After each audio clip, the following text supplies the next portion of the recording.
Have you ever heard of the cemetery infamously nicknamed Hell's Gate? And did you ever think that a cemetery could hold a title like that? The Spartanburg Police Department issues citations to anyone found inside these gates after 7 p.m., but not because of vandalism, not because of liability concerns. The official reason is never clearly stated.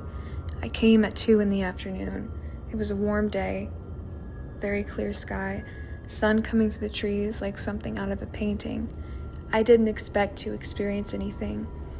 I was wrong about that. This is Oakwood Cemetery in Spartanburg, South Carolina. Founded in 1883, one of the oldest active burial grounds in Spartanburg County. Most people in Spartanburg have driven past it their entire lives. Some don't know its history. Some know exactly what it is and won't go near it. The ones who have done their research call it something else entirely.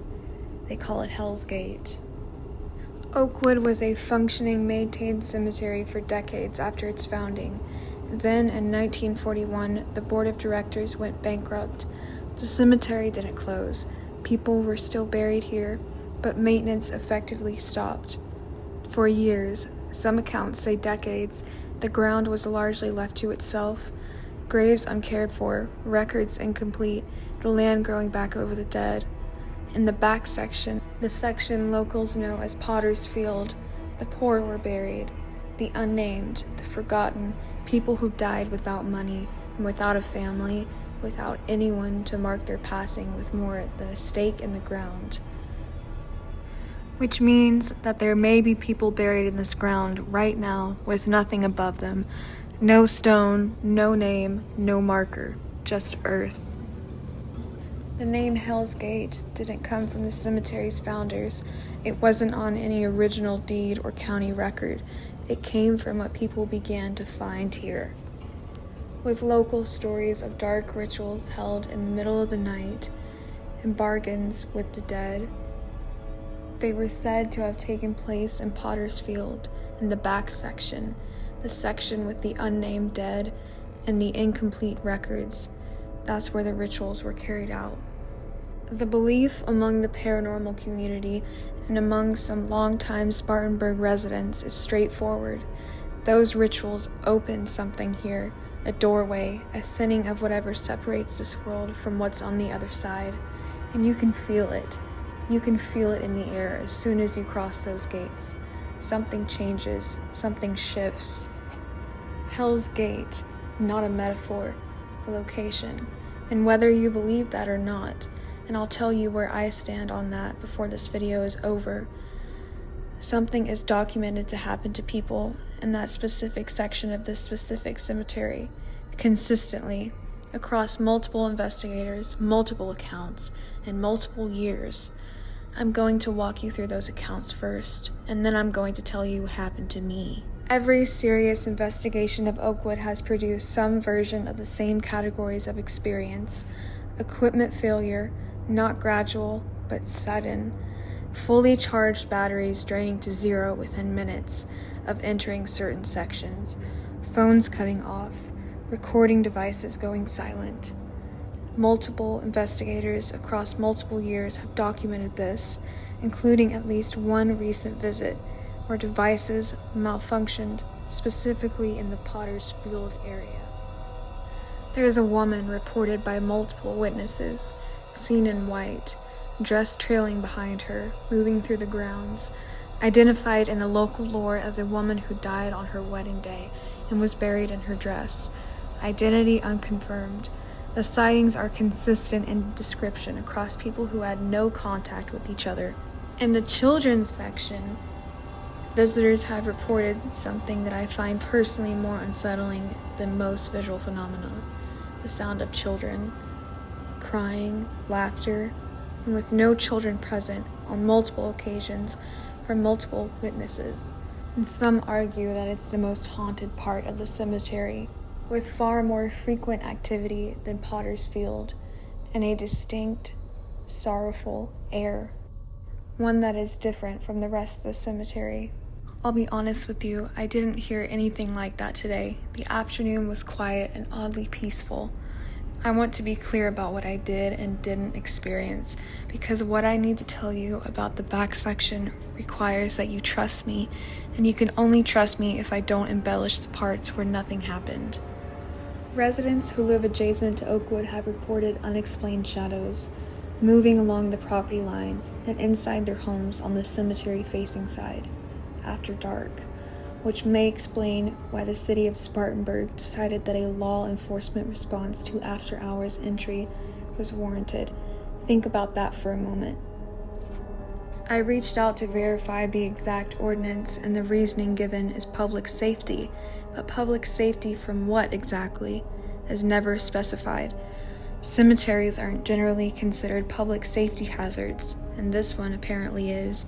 I've investigated a lot of locations over the years. I've stood in places where the claims far exceeded anything I ever experienced, where the reputation was built more on tourism than testimony. Oakwood felt different from the moment I walked in. I'm going to try to explain that as precisely and honestly as I can, as I take you with me down this narrow road and into the children's section that I told you about. I immediately felt a heaviness on my chest that I did not feel anywhere else in the cemetery. As soon as I made that sharp turn, I felt like there was a pressure on my chest. I'm going to tell you exactly what happened when I walked into this section. I'm not going to use dramatic language. I'm not going to frame it in a way designed to convince you of anything. I'm going to describe it the same way I describe it to a doctor if he asked me what happened to my body in a specific location. I walked past the tree with the chain drooping from it, the tree that you saw, and within about 30 seconds, I became aware of a physical sensation I did not have anywhere else in this cemetery. A heaviness, centered specifically in the solar plexus, right in my chest. Not exactly chest pressure, not anxiety, but a weight, like someone had sat heavy rocks on my chest, like something pressing inward from the outside. Not painful, not threatening, exactly, but unmistakable, and it did not feel like it was coming from me. I did not feel this anywhere else in the cemetery. I continued walking. I filmed what you're seeing right now. I stayed in this section for approximately 4 minutes. The sensation did not ease, it stayed consistent. And then I walked back out of the section, and it was gone instantly. Not gradually, not fading, but gone.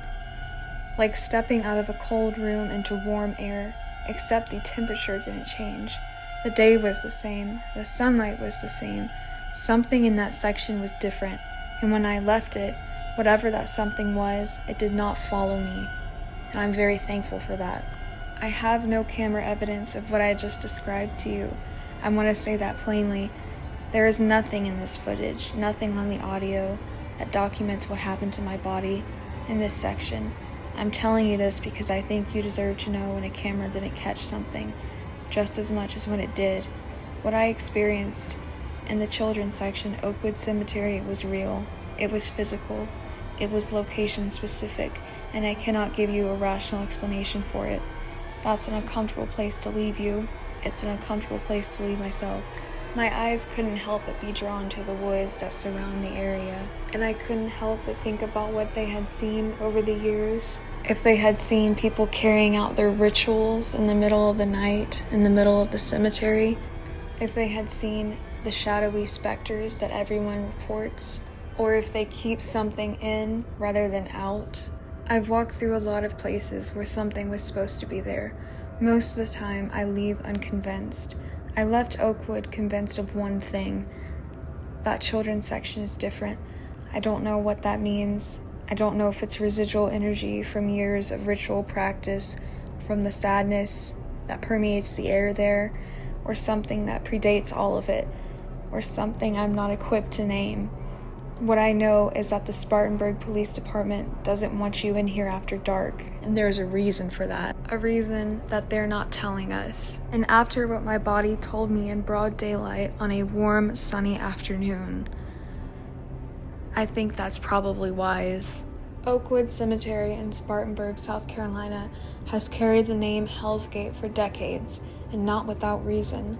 Founded in 1883, home to Potter's Field and the Unnamed Dead, and documented site of satanic ritual activity in its back section, Oakwood has been investigated by paranormal researchers across multiple years with consistent results: equipment failures, shadow figures, and the sound of children where no children exist, and physical sensations that investigators struggle to explain. I went in the middle of a warm and sunny afternoon. The camera caught nothing unusual, but what happened to my body in the children's section is another matter entirely. This is an honest account of what I experienced and what I didn't. No manufactured evidence, no embellishment, just a testimony and whatever you decide to do with it. And if you do decide to come to Hell's Gate Cemetery, do not remain in Potter's Field or the children's section for too long, and don't let anything follow you home. Don't stare at the spindly branches of the oaks that surround it, or the names that are on the graves, or the gravestones that are slowly returning down into the earth. And always walk backwards out of a cemetery so that the spirits can't follow you home. And if you want to see more haunted walkthroughs just like this one, where I show you the most haunted locations on foot, no AI generated video or voice, then please subscribe to this channel.